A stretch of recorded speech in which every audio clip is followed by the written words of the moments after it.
What's going on, everybody, and welcome to the RC Retro channel. Well, it's been quite a few busy months for Team Associated as they've been pumping out re-release after re-release to commemorate 40 years of the RC10 and 60 years of Associated Electrics. Now, the latest re-release that just dropped is the RC10DS Dual Sport. This is their on-road car you see right over here. First, they re-released the RC10cc, then the RC10 Classic, then the RC10T, which everybody is really excited about because now we have the stealth transmission and the parts for it, and Team Associated is slowly putting out part supports for all of their cars they are re-releasing. This one took us a little bit for surprise, or came out of left field, because we had the black pan, we had the stealth transmission, and everybody was saying maybe they're going to put out another World's car, or maybe they're going to put out a team car buggy. But then, boom, here we have the RC10DS. No one really saw this one coming, but who knows what they have in store for us in the next few months, because they have just been pumping these out like crazy.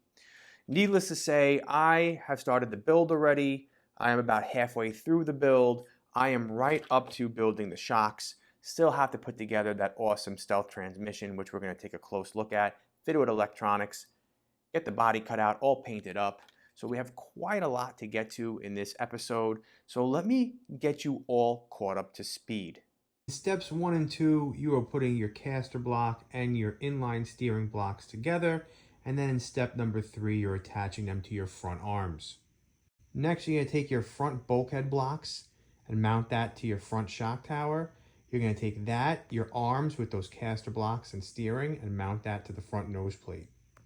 Then you are building your front camber turnbuckles and taking the nose plate and mounting that to the chassis. Next up, you're building your steering, putting together your steering turnbuckles and your anti-roll bar. You're going to mount that onto the chassis. Then you're going to put on your bumper, your front body posts, and that takes us up to installing your servo, which we are going to skip for right now. Next, you're going to put your battery cup in, and we are going to make our way to the rear of the car, where you're putting together your hub carriers, your arms, and your arm mounts, and mounting that all to the chassis. Then you put in your rear bulkhead, build your rear roll bar, and you're going to mount your rear shock tower. All right, now that we got you all caught up, we're going to continue on with the build. And at the very end of the video, we'll talk about all the features of the RC10DS. And then I'll also share with you about what I liked and didn't like about the build. So you are building 4 of the exact same length shocks for the front and for the rear. And then we're going to do a little time-lapse action to finish these off. And then you're going to put in some 20-weight shock oil in the front and the rear as well and get those mounted up. Also quickly want to share, I never really showcased this in any of my other videos, but I know this from my restorations.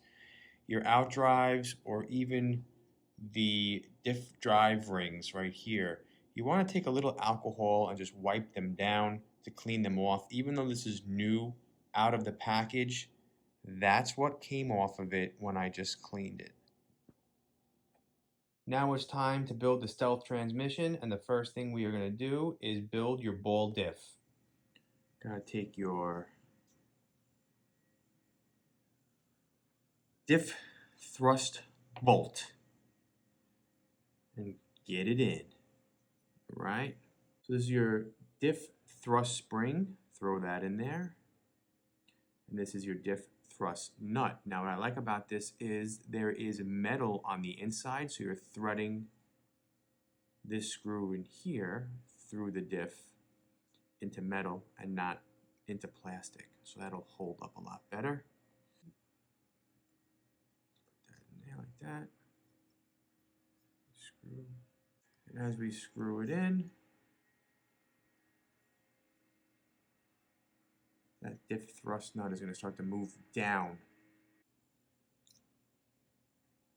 So that's as much as it could be tightened right there. So now it's a little too tight, I think. So we're going to back off just a smidge. So hold on a second. Put that in there like that. tighten. Now we're going to back off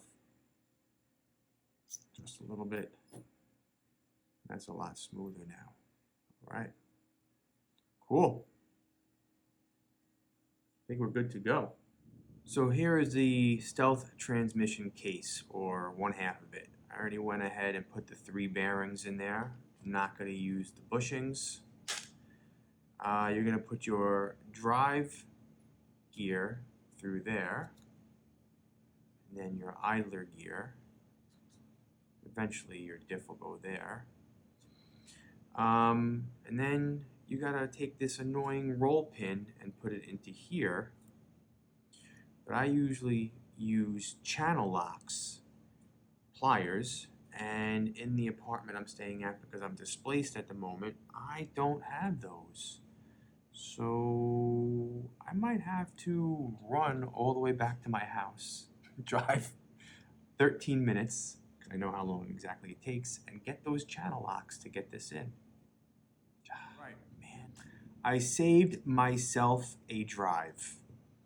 I used my needle nose pliers and I squeezed one end of the roll pin and was able to get it to sit in the hole.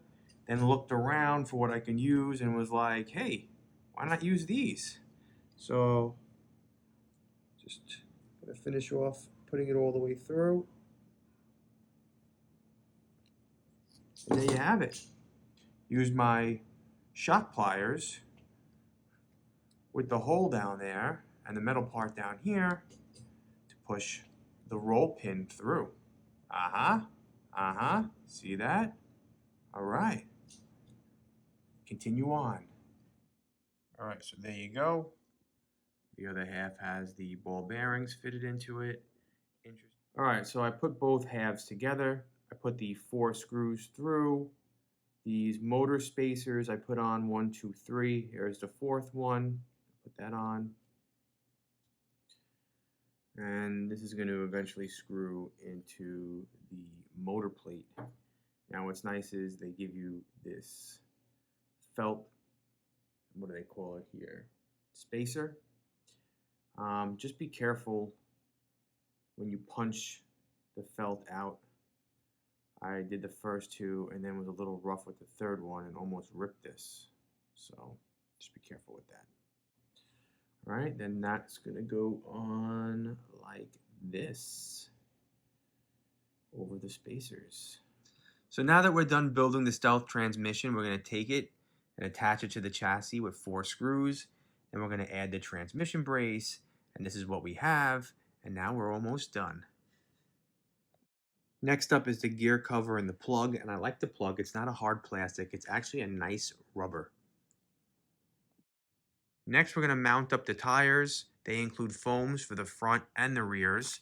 The rubber tires are actually a pretty good quality, and I'm going to talk more about these later on in the video. And the last thing I did was fit it with electronics.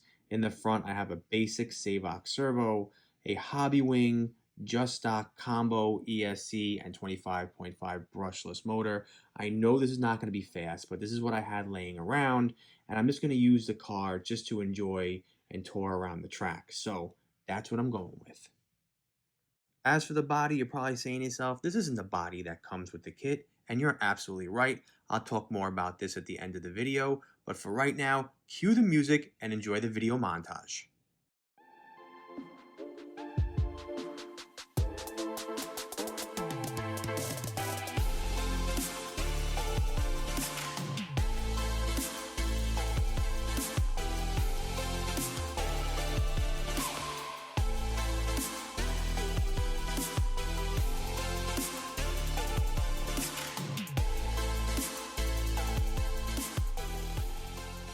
Well, the RC10DS is done. I enjoyed the build. We'll talk more about this body, but how awesome does it look? Leave a comment. Let me know what you think. Now, this is the part of the video where I tell you things I liked, things I didn't like, just so that you know if you're interested in getting an RC10DS or haven't started building yours yet. So in the interest of time, I really want to keep this quick, and the only way to do that is if I look down at my notes over here so I can stay on point. So here we go. Number 1, I love how Team Associated is entrenched in the re-release market. I love it how they're putting all these out. I just wish the distribution of them was a little bit better so my friends over on the other side of the world were getting them. And I also wish that they would slow down a little bit because it's getting much, as exciting as it is, shelling out a couple $100s every few weeks. So slow down, Team Associated. Don't throw everything at us at once, all right? Another thing I really loved about this build was putting together the legendary stealth transmission. Now, I've done a few restorations on RC10s where I took them apart and put them back together again, but nothing like opening up the new bags. There's something about just cutting the bags and dumping everything out and everything being brand new just makes it that much more special. So I thought that was pretty cool. It went together really nicely, buttery smooth, and that was probably the highlight of the build for me. The tires on here is something else that I'd like to point out. They're really a good grade rubber. From what I see from other on-road kits, like let's say Tamiya, these are definitely a step above. They're nowhere near plasticky, if that makes sense. They're soft and they have some grip to them. And so I'm really interested to see how they fare out on the fender bender speedway because tires do make all the difference. Also, the thing I love the most about this kit is the fact that I now have an RC10DS that I could run on the regular. Most of my RC10s, actually all of them, are buggies or stadium trucks. And either I restore them and run them once and then clean them up and shelf clean them, or I just, build them and display them. I don't really run off-road that often. Pretty much running on-road every other week at the Fender Bender Speedway. I know I don't showcase that enough on my channel, but I just want to get out there and just race and have fun and not worry about filming. But now I have an RC10 that I can enjoy on the regular. So that's pretty neat. Now a couple things that kind of annoyed me throughout the build. And I have to refer to my notes, so please excuse me. I was missing some parts. That's right. I was missing a ball stud, 2 440 screws for the servo stays. I did not have any body clips to mount the body.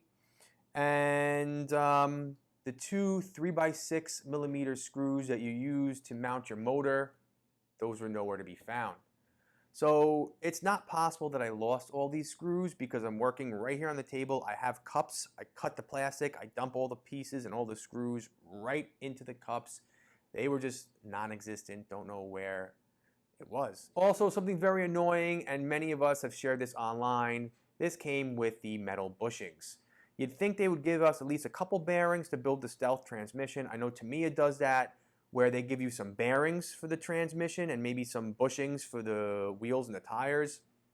But no, all metal bushings in this kit. So I had to shell out another $30 to get a Fast Eddie's RC10DS ball bearing kit. So glad I ordered that and it got here just in time for the build. And lastly, the manual. The manual is crap. That's right. Nothing like the original manuals back in the day where Team Associated gave you pictures and paragraphs explaining everything in detail.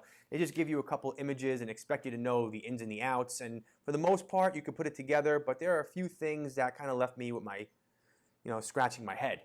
So for one, besides missing pieces in here, for the rear arms, they tell you to attach a ball stud on the rear arm for the roll bar that'll eventually be put on there.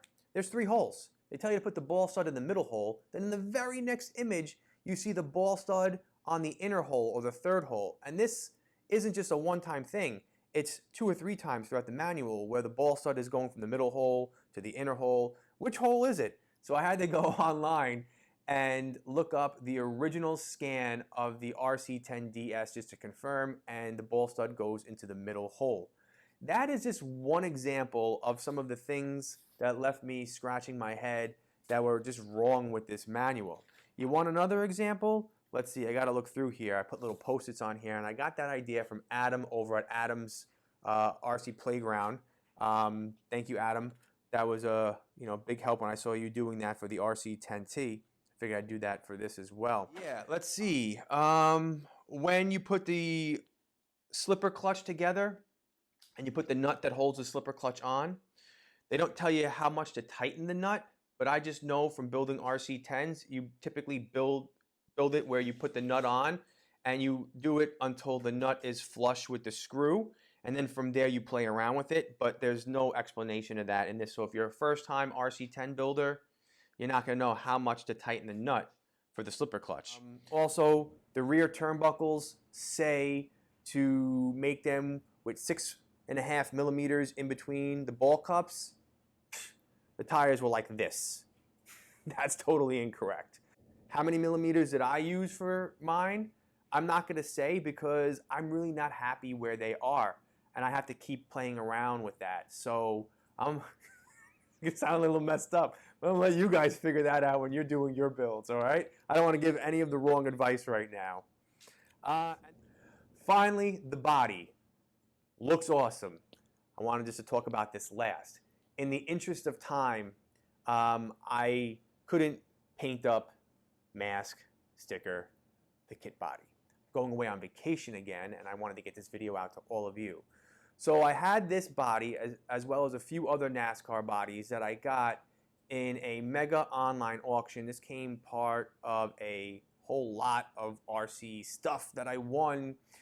This body was probably in the best condition out of all of them, and I also personally like this as the best one out of all of them. This is a Terry Labonte NASCAR livery. I don't know much about NASCAR. I would like to get into NASCAR. I just don't have the time.